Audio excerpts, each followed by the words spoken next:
I moved from the Philippines to the United States in 2015. And let me tell you, there's a lot of challenges, a lot of struggles that comes with moving from one country to another.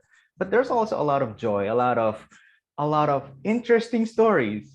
And one of the things that I've done is, of course, tell stories about my experience. And now when I was browsing online and looking for stories of immigrants, stories of transition to the US, one of the things that I have found is this organization called Upwardly Global. And it lines so nicely with the tagline of my channel, which is my mission is to help people move, survive, and thrive in the United States. And this organization is also in the business of doing that. And they have been doing it for a long time. So I reached out and thankfully they're responsive and they have agreed for me to interview Upwardly Global. So for today, dear viewers of my channel, I have Rebecca Neuwirth, the executive vice president of Upwardly Global, which is an organization helping migrants transition to life in the United States. And Rebecca has been in the development world in the business of building partnerships among nonprofits. And she also comes from a religious background in the Jewish community. So that's also a point of connection for me. Rebecca, welcome to Clueless in the US. So can you talk a bit about Upwardly Global and also your background and your story of your involvement with this amazing organization? Sure. Yeah. Thanks so much for having us and finding us. And we're excited to be able to talk a little bit about our work because maybe some of the people who watch your channel can use the services or who have family or friends who come to the United States and who need just a little bit of support before they get their feet squarely on the ground. Upwardly Global was founded about 22 years ago by a woman, Jane Liu, who was working in refugee resettlement. And she was visiting a lot of refugee resettlement organizations, place people in careers. Their goal is to make people self-sufficient. So refugees who come to the country should, for as short as possible, be dependent on the government, and as quickly as possible get into some job. And a lot of them go into, it was a poultry processing plant. That's like a sweet way of saying a slaughterhouse. And she went to visit one of the places that hired a lot of refugees. And she was introduced to someone from Bosnia and someone from Iraq. One was an engineer and the other was a doctor. And she thought to herself, is this really the best that we can do for people who come to this country with such extraordinary education and background and experience that we put them in a slaughterhouse? We understand that it's important that people become self-sufficient, but that can't be the final step. Can't we as a country do a better job of trying to figure out how to absorb people's skills and allow them to contribute the way that they want to in their new home? So that was the start of Upwardly Global. And today, as then, we are really the only major national organization. Back then, it was like a tiny kitchen table that she started at, trying to figure out what to do. Now we're a large organization. We have offices in 4 different states, and we work with people in 19 states. But we're the only organization that has specialized on trying to support immigrants and refugees who come to the country with professional skills and who find themselves either unemployed or vastly underemployed. When you speak to Americans, sometimes they're like, really, are there people like that? And often you can say, yeah, have you been in a taxi and spoken to your driver? Because many people like this end up driving cars, driving lifts now, working behind counters, working as nannies. A lot of people from the Philippines, actually, when actually they were trained to do something very different. And Upwardly Global is all about trying to help people understand that maybe they need a job for the moment, but that their adventures in the United States and trying to resettle and find a new life needn't end there. So since then, we've helped almost 10,000 people get into mid and high level jobs.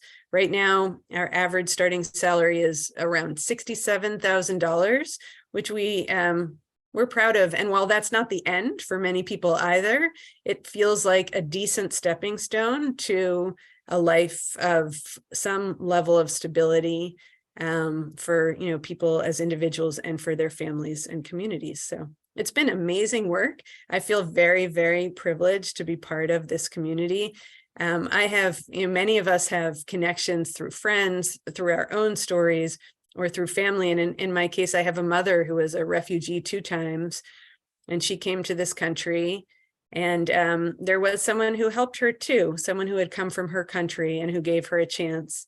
And she, of course, has done so much, and I'm forever grateful. I'm sure many people are forever grateful to their mothers, and I join the ranks of them for the sacrifices she made to allow me to grow up with a level of stability and belonging here. That's amazing. And, you know, a lot of women are still in the forefront of this migration to other lands in order to support their families. I was also listening to the story of Gina Kraus-Vilmar, right? And just amazing to hear about how her mother was able to sustain them in almost like borderline poverty level, doing 3 jobs just to put food on the table. And your example too, your story of your mom doing that.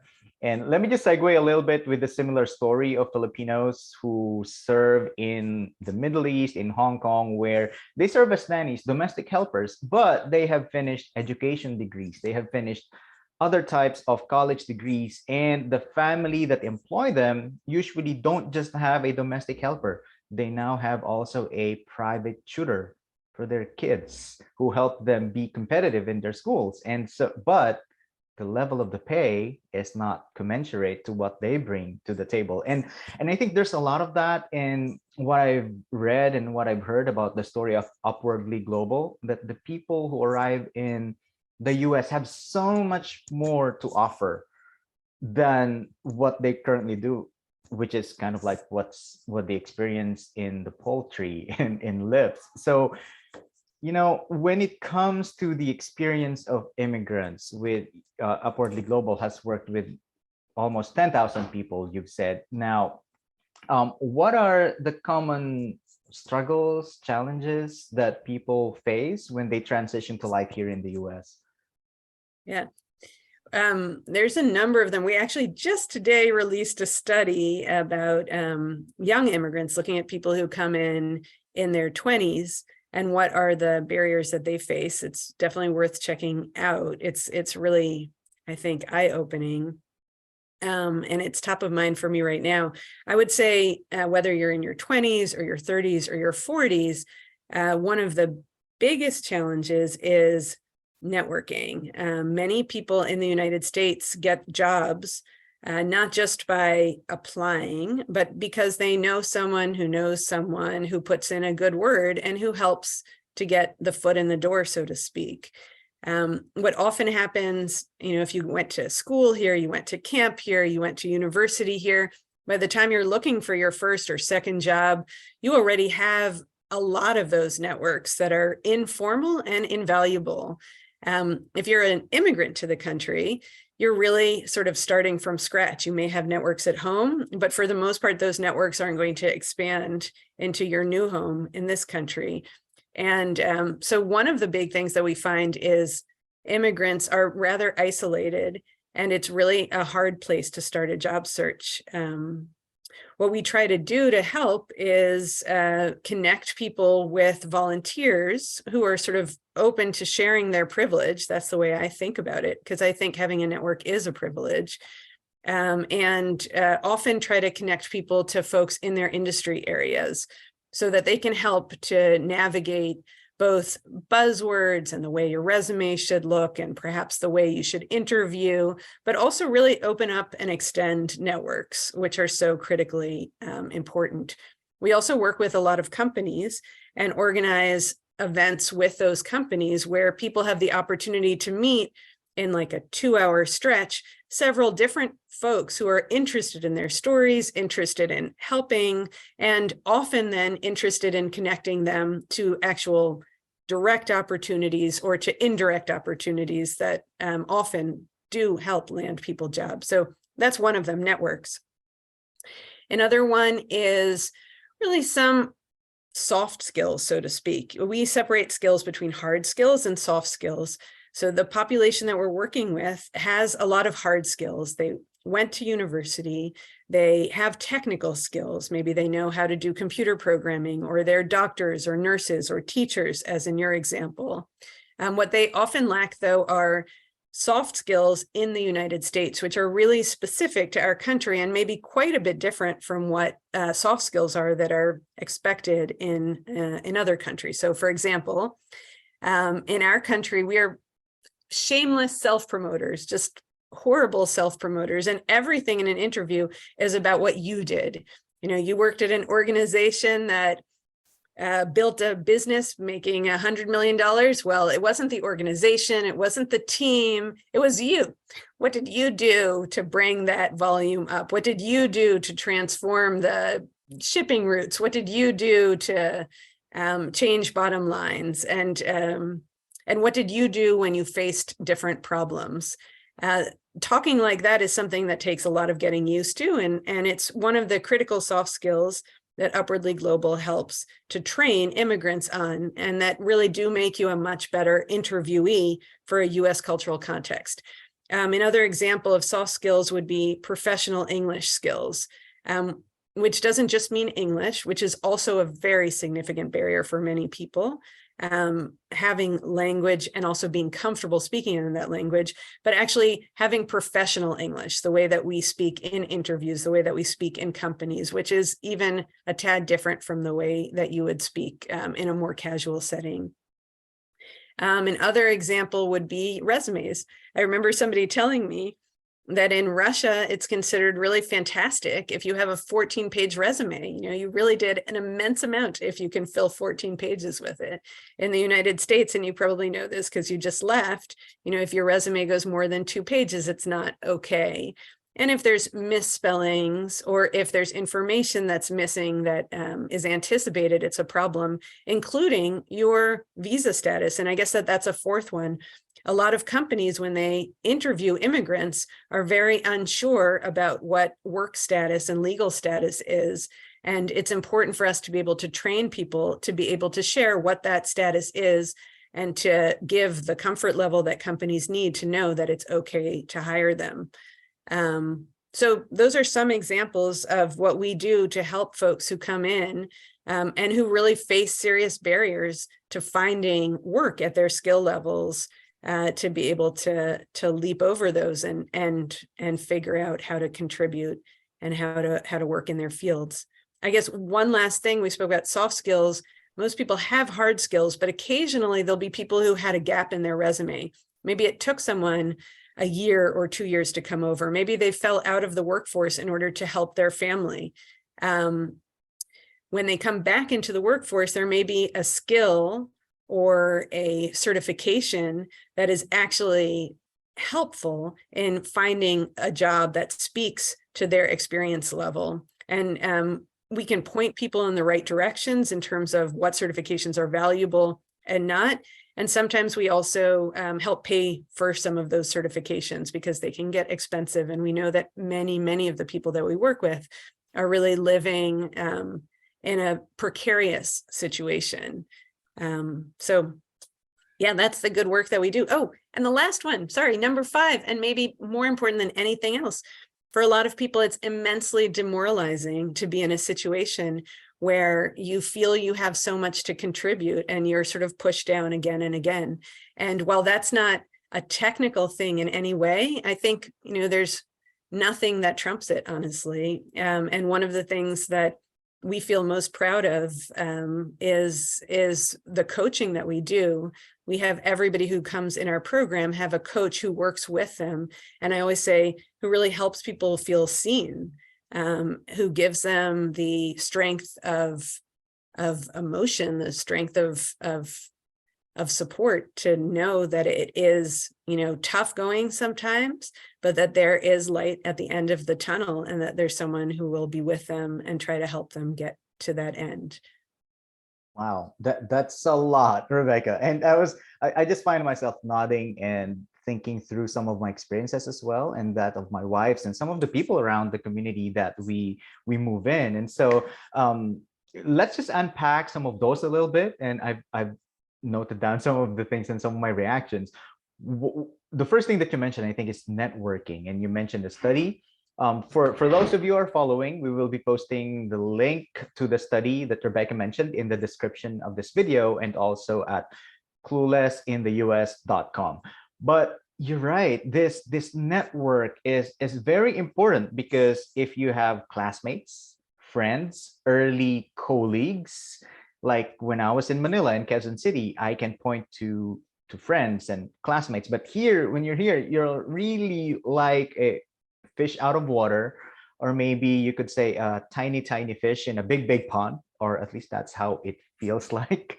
And so that sense of I guess some sense of alienation, some sense of being alone. And even if you have achieved some level of competence, some level of recognition in your home country, like say if you're a published author or public speaker in the Philippines or somewhere else, but when you come here, it's almost like they wouldn't recognize whatever you put on your resume. So that's a big thing as well. Um, and also just finding that support, those soft skills. You mentioned also like the American work company being shameless self-promoters, talking about this is my contribution. But there are many cultures where the individual is really more seen as a part of a collective, and it's not that easy to talk about, oh, and I did this and it led to this, So yeah. Oh, and another one that I put down here, the professional English skills. I think that sometimes as well, coming from a background in the Philippines, when professional English is also sometimes seen as a little bit formal, too formal, maybe something like the King's English. So what's lacking for some as well is the conversational piece, that the conversational, casual, but still work and business English that's acceptable in the business culture in the US. And also that feeling of being pushed down, not being seen, that's psychological. And when you're an immigrant and you don't have support system, a support group, that's very difficult. And I also know that many spouses of H-1B visa holders, R1 visa holders, spouses of other types of visa holders, sometimes there are some restrictions on their visa. So of course they cannot work, but when they go get their green cards, eventually they can work. But then there's the gap in the resume. And again, networking and feeling like losing the work muscles, so to speak. And so, Rebecca, what are some of the ways that you connect with the people who need these types of services? You mentioned coaching, you mentioned pointing people to the right direction. How does that work, from say identifying people to help or them coming to you? Can you speak on that? Yeah, sure. So we've been around for about 22 years now, and we really are the major organization that's doing this work across the country. So a lot of people know us, and the biggest way that people find us is through word of mouth. So yeah, again, we're excited to be on this program because word of mouth is everything. Being able to share a trusted resource with other people means a lot, and especially if you're coming to a new place. Some people come to us also if they see an ad on Facebook or on LinkedIn. Sometimes we'll work with refugee resettlement organizations, or in cities with the mayor's office or the state office of New Americans, in order to help people who are looking for, how to make their way in this country, to help them by offering the resource. I should add, by the way, that Upwardly Global is entirely free. So, okay, someone finds us then, let's say through word of mouth. Let's say they're watching this podcast and they say, hey, I could actually use those services, or I know someone who can. They would go to our website, which is upwardlyglobal.org, and apply. It's a simple application and allows us to understand what someone's background, how long have they been here for, what was their field of specialization, what other experience did they have. After that, they get introduced. and we'll sort of make it quick, but they'll get introduced to a human being on the other end. They get access to an online portal that we've created. It's the back end is a Salesforce system, and there's a series of online learnings that were created for this population explicitly in mind. And in addition, some really new and very, very interesting tools that help to scan the labor market in order to show where there are actually at this moment in time openings, and help people match their own skills with those openings and understand if they need to take an additional course or maybe brush up on some skill. Most importantly, we connect them with a coach, a human being, like I was saying before, who usually has some level of industry expertise, knows something about the field that the person is in, and can help guide them and help them sort of career navigate, sort of figure out, what should I do? Do I need to brush up on this? Do I need to create this type of a plan? We work with folks as well to actually have a plan. What would you like to do? What do you see yourself doing? What would be okay to do? Are you willing to move? Do you need to stay put? What other family circumstances do you have to take into account as you make those decisions? And finally, we work with, dozens and dozens of major companies that are actually dedicated, and we work with them to build that excitement, that are excited, I would say, to hire immigrants and refugees, and are trying to figure out how they can adjust their systems to do a better job of recognizing immigrant talent and creating welcoming workplaces. And a lot of those companies have individuals who are willing to also help with networking, as we spoke about before, or even, who are directly interested in introductions for open spots. So we really try to help somebody kind of through wherever it is of all those barriers that they need the most help. And we try to stick with them until they find a job that is meaningful to them. That sounds amazing. And just at the top of my head, I can think of some folks who have come recently to the U.S. Like I have a friend, he is a PhD in Vanderbilt, and his wife is a medical doctor in the Philippines, but she cannot work as a doctor here. Now, that's one example. I'm also thinking of some of the nurses that are in our community, and some of the spouses have been in media, but they don't know where to start here. And I think that Upwardly Global is a perfectly good place to start for people to explore getting their footing on the ground, so that they can also see what the job market holds and what are the possibilities for them. Rebecca, if they go to your website and they say, oh, I want to avail of this program, are there some basic qualifications, basic requirements for immigrants? I know I've been here for almost 8 years now. I'm not sure if I still qualify if I go there. So maybe talk about some of those qualifications and requirements. Thanks. Yeah, you should have applied last year. It's for people who have been in the United States for 7 years or less, people who are work authorized in the country, and folks who have at least 2 years of college and some professional training or experience in their home countries. We also do qualify people by the states in which they live.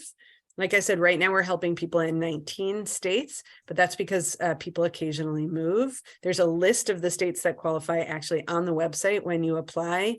And we have offices in New York. So it's the New York area, the California area, the Illinois area, and what we call DMV, which is Washington, D.C., Virginia, Maryland, and then a few ancillary places like Texas. So those are the qualifications for people who apply to the program.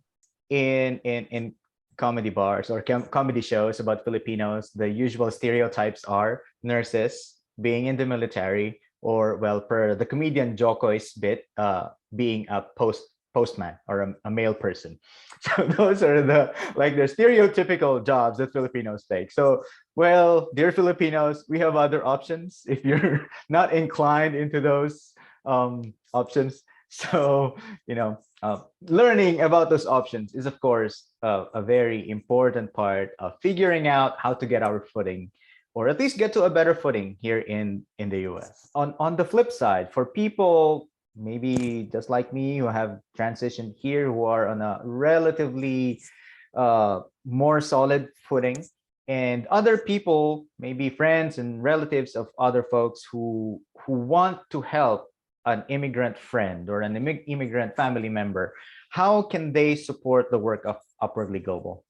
Yeah, thanks. By the way, before I tell you that, and that's a great question, so thanks for asking. We are really excited, I should add, about what it means to build community. That means not only to have job seekers as part of our community, but also all people, people who are already in jobs but were once immigrants or refugees, and people whose parents were, or people who just feel a deep sympathy and connection to folks who are trying to start over. What does it mean really to build that community of care in order to help individuals and help our country become more equitable and more open and more genuinely welcoming, which is sort of the heritage that we hope to live up to.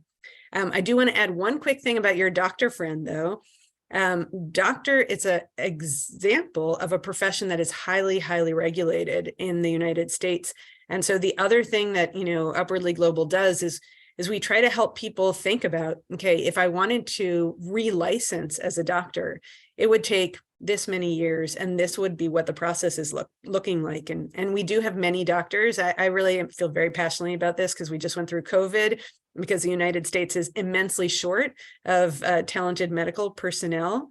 And it's such a tragedy, really, that we have people on the sidelines who would like to help and who are not able to. So we try to help doctors figure out, do they want to go the full relicensing route, or do they want to go into an alternative career that is parallel, but that can use some of their skills, like public health would be an example. And in parallel, we're not very politically involved, but this is the one area that we're trying to work state by state to get states to change their licensing laws in order to make it easier for immigrants and refugees who come with those skills to be able to relicense. So that transitions directly into the question of how people can help. Well, one of the ways that they can help is come and join us and participate in some of those selective policy advocacy pieces where we really think that if there was change at either the state or the federal level, it would just open up opportunity in a very meaningful way for so many more individuals to be able to do the work that they care about, and for our country to be able to build the labor force that it needs in order to build opportunity for all of us. So that's one of the ways.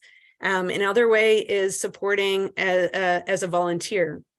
Actually, I think it's immensely meaningful when you have immigrants who are well settled here and who choose to pay it forward, so to speak, and speak to people from their own community or other communities who are trying to find their footing. I think that sort of immigrant to immigrant conversation is something very, very special, and deeply encourage anybody who cares to come and join us as a volunteer. You can do that on our website too. And we try to match people with people who they either have industry expertise or backgrounds where they can really connect meaningfully to each other. And the final way, of course, we are a nonprofit, is that there's lots and lots of very meaningful and exciting ways to get involved as a donor, to get involved as a leader of the organization in building opportunity for others. And not least of all, to get the word out about this resource, because it's critically important that folks who need the services know that they're available. All right, that is amazing. And I will definitely be promoting this on the YouTube channel, Clueless in the US, and also on cluelessintheus.com. So Rebecca, thank you so much for being here and being gracious to be on this interview. And thank you to your team and to the whole team of Upwardly Global. And I really do hope that you get to help more people. And one thing that I'm just going to mention as well, just on the website, is that you are making an impact, not just in the lives of immigrants, but also to the economy of the United States. Like we're talking like over $600 million to the economy each year. So that's definitely a big contribution to the American society. Thank you so much.